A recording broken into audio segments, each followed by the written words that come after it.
ভারতের দুঃসাহস অনেক বেড়ে গেছে, অনেক বেড়ে গেছে। আমরা জানি না, আমরা বাংলাদেশের মানুষ কিন্তু ভারতের প্রোডাক্টের উপর নির্ভরশীল হতে চাই না, কারণ আমরা কিনে খাই। দেখুন, উন্নত রাষ্ট্রগুলি এখন নিজেদের দেশে আর কোনো চাষবাস, কোনো ধরনের ফল ফলাদির চাষাবাদ করে না। তারা তৃতীয় বিশ্ব বা দ্বিতীয় বিশ্ব থেকে তারা কিনে এরপরে খায়, এবং তারা ভালোটা খায়, এবং সারা বিশ্বকে তারা হুমকি দেয়। আমেরিকা, কানাডা, উত্তর আমেরিকা থেকে শুরু করে ইউরোপের অনেকগুলি দেশ, তারা নিম্নবিত্ত দেশগুলি থেকে বিভিন্ন ধরনের ফল ফলাদি থেকে শুরু করে পোশাক আশাক প্রত্যেকটা জিনিস কিনে। আজকে আমরা বাংলাদেশে যদি আমেরিকা বলে যে বাংলাদেশে কোনো পোশাক আনবো না, তাহলে আমরা না খেয়ে মরতে হবে। এটা হলো বাস্তবতা। আমরা সেই ধরনের ইনকাম বাইরে থেকে এনে এরপর আমরা কিনে খাই থেকে ভারতীয় কিছু কিছু কাঁচামাল আমরা কিনি। এছাড়া ভারত থেকে আমরা তেমন কিছু কিনি না।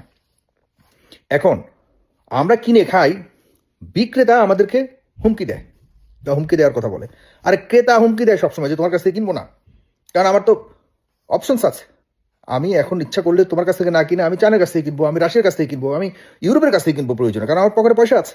আর আমরা যেই লাইফস্টাইল আমাদের বাংলাদেশিদের, আমরা, আপনারা যারা দেখছেন আমার ভিডিওটি যাচাই করবেন, কোনো ধরনের গল্প নয়। ঢাকা শহরে যেই পরিমাণ এখন এক্সপেন্ডিচার, মানে প্রতি মাসে আমাদের যে জীবন ব্যয় খরচ, এটি ইউরোপের যে কোনো দেশের চেয়েও কিছু কিছু জায়গাতে অনেক বেশি। আমরা চলতেছি, যে কোনোভাবে হোক চলতেছি, খুব ভালো লাইফস্টাইল করতেছি। ভারতীয় কমপক্ষে 80% মানুষের চেয়েও বেশি ভালো আছি আমরা। এই ধরনের জায়গাতে ভারত আমাদেরকে বিভিন্ন কারণে রাজনৈতিকভাবে ফায়দা লুটবার জন্য এই দেশের উপরে আবারও তারা কোনো না কোনোভাবে একটা, মানে আমাদের দেশকে আবার ফ্যাসিবাদ অথবা কোনো পুরনো শক্তিকে এখানে আমাদের কাছে আবার আমাদের পলিটিক্সের মধ্যে কোনোভাবে ঢুকবার জন্য তারা বিভিন্ন কৌশল অবলম্বনের একটা অংশ হিসেবে ক্রিকেট খেলাকে তারা হাতে হিসেবে ব্যবহার করছে।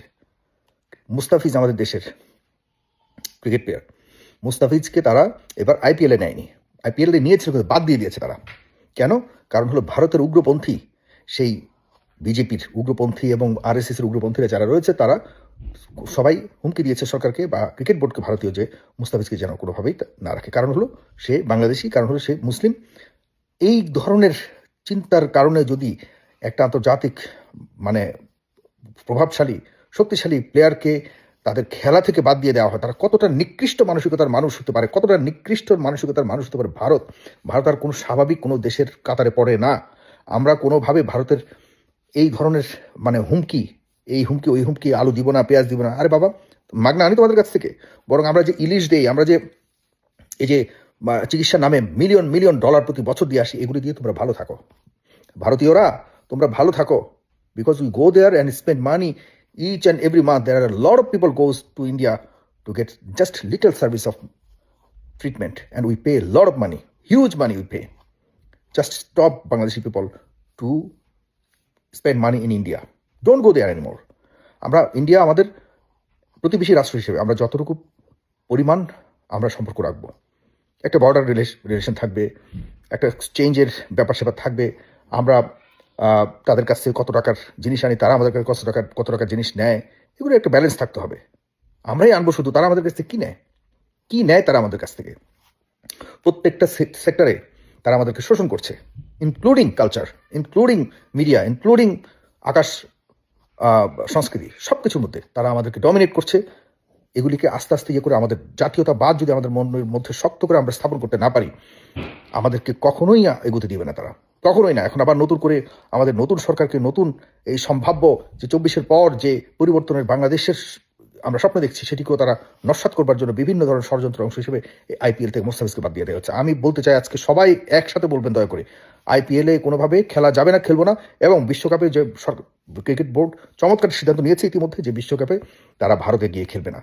আমরা বলতে চাই কোনোভাবেই ভারতকে জানিয়ে দেওয়া উচিত, বাংলাদেশে এসে ভারতের মন্ত্রীরা এসে দেখে যাক, আমরা খোলা আকাশের নিচে, তোমাদের মতো খোলা আকাশের নিচে আমরা এই টয়লেট ব্যবহার করি না।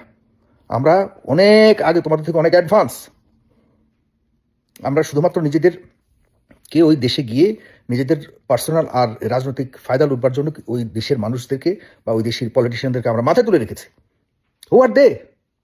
আমরা যে স্টাইলে চলাফেরা করি, যে টাকা পয়সা খরচ করি, এত চিন্তাও করতে পারে না ওখানকার মানুষেরা, চিন্তাও করতে পারে না। আমাদের দেশকে তারা একটা গোল্ডেন এগ তারা মনে করে, এবং শোষণ করতে করতে এমন একটা অভ্যেসে পরিণত হয়ে গেছে। তারা মনে করে যে বাংলাদেশ থেকে একটা, আপনারা জানেন যে পরিবর্তনের কারণে, শেখ হাসিনা পতনের কারণে বাংলাদেশে কত বড় মাপের সোর্স অফ ইনকাম বন্ধ হয়ে গেছে। কারণ কলকাতা থেকে কলকাতার বিজেপি থেকে শুরু করে ভারতের বিজেপি যে দল, রাজনৈতিক দল, এদের বিভিন্ন স্তরের নেতারা বাংলাদেশ থেকে বিভিন্ন মারফত হাজার হাজার কোটি টাকা লোপাট করে নিয়ে গেছে। যে তোমাদেরকে ক্ষমতা রাখবো, অমুক মন্ত্রীর সাথে দেখা করে দিব, রয়ের সাথে এটা করে দিব, আর মাঝখানে আছে। এই নাম দিয়ে দিয়ে রয়ের এজেন্ট বলে বলে বলে বিভিন্ন নেতাদেরকে এই বিভিন্ন আপনার রাজনৈতিক পদের লোভ, তারপরে এগুলি করে করে করে করে বাংলাদেশ থেকে হাজার হাজার কোটি টাকা নিয়ে গেছে, হাজার হাজার কোটি টাকা। আর শেখ হাসিনা নিজেই তো বিভিন্ন ধরনের বড় বড় দ্বিপাক্ষিক কন্ট্রাক্টের নামে শেষ পর্যন্ত পাওয়ার আদানি গ্রুপকে কত হাজার কোটি টাকা দিয়ে দিল, কত হাজার কোটি টাকা দিয়ে দিল। এগুলিকে আর আনতে পারছি আমরা? এখন এগুলো নিয়ে যে পরিবর্তিত সরকার ডক্টর মোহাম্মদ ইউনূস যেসব ব্যবস্থা নেওয়ার কথা ছিল তিনি কিছুই করতে পারেননি। আমরা মনে করছি যে সামনের রাজনৈতিক সরকার যেটি হবে, যারাই হোক, অনেকে মনে করে বিএনপি ক্ষমতা আসবে, বিএনপি অবশ্যই, আমরা কিন্তু এখন সামনের সরকারটা কিন্তু হাসিনা স্টাইলে নির্বাচনের সরকার হবে না, 12 তারিখ নির্বাচন হতে হবে। আমরা সবাইকে বলি এ নিয়ে মহাবিপদ আছে। আমরা আমাদের গণতন্ত্রকে আগে ফিরে আনতে চাই। এরপর যেই আসুক তারা তাদেরকে কতদিন মানুষ রাখবে না রাখবে সে নিয়ে পরে গণতান্ত্রিক উপায়ে, রাজনৈতিক উপায়ে আমরা আলাপ করব, সমালোচনা করব, আন্দোলন করব, রাজপথ কাঁপাবো। সেটি অবশ্যই গণতান্ত্রিক উপায়ে হবে ভবিষ্যতে। কিন্তু এখন এই দুর্বল সরকারের কাছ থেকে অবশ্যই ক্ষমতা নিয়ে সামনে নির্বাচন করতে হবে। আর অবশ্যই ভারতের সাথে শক্ত দ্বিপাক্ষিক সম্পর্ক, ব্যালেন্স সম্পর্ক ছাড়া কোনো সরকার যদি আমরা মানে অতিরিক্ত কোনো কিছু করতে যাই তাদের সাথে, এটা এখন সাধারণ মানুষ খুবই সচেতন, বাংলাদেশের মানুষ খুঁজে কোনোভাবে ছাড় দেওয়া হবে না।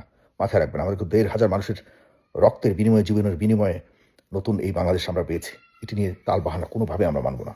আমাদের কাছে আজকে খুব খারাপ লেগেছে যে বাংলাদেশের মুস্তাফিজকে এবং তারা কতটা ইগনোর করতে পারলো, কতটা আমাদেরকে ছোট করে দেখার দৃষ্টিভঙ্গির আলোকে তারা মুস্তাফিজকে শেষ পর্যন্ত বাদ দিয়েছে। বাংলাদেশকে তারা তাদের ক্রিকেটেও রাখবে না। বাংলাদেশ তোমাদের দেশে যায়, টাইম আছে বাংলাদেশের যে ভারতের গিয়েছে গিয়ে বসে থাকবে? হ্যাঁ, অনেকেই অনেক ধরনের কথা বলতে চায়। আমাদের টাকা আছে, আমাদের ম্যান পাওয়ার আছে, আমাদের কোয়ালিটি প্রোডাক্ট আছে, যেগুলি দিয়ে আমরা বিশ্বের বিভিন্ন দেশে, ইন্ডিয়া থেকে আমরা টাকা খাই না, আমরা টাকা খাই পশ্চিমা দেশ থেকে শুরু করে উন্নত রাষ্ট্রগুলি থেকে আমাদের টাকা আসে এবং এটা চলতেই থাকবে, আসতেই থাকবে। এই টাকা কখনো এই ফ্লো বন্ধ হবে না, বরং বাড়ছে। গত 3 বছরের চেয়েও বেশি রেমিটেন্স এই গত 6 মাসে যুক্ত হয়েছে। সুতরাং আমরা মরবো না খেয়ে।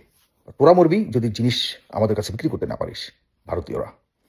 প্লিজ, আমি খুব সাধারণ ভাষায় কথা বলেছি, অনেকে কূটনৈতিক ভাষায় বহুত কিছু বুঝাতে আসবেন। এগুলি করে করে আর নিজেদেরকে ছোট করবেন না, নিজের দেশটাকে ছোট করবেন না। ভারতীয়রা অন্ততপক্ষে জাতীয়তাবাদের কথা যদি তাদের মধ্যে দেখবেন, বুঝুক বা না বুঝুক, তাদের সার্বভৌমত্বের প্রতি তারা যথেষ্ট শক্তভাবে নিজের ঐক্যবদ্ধ থাকে। এগুলি শিখেন কিছু।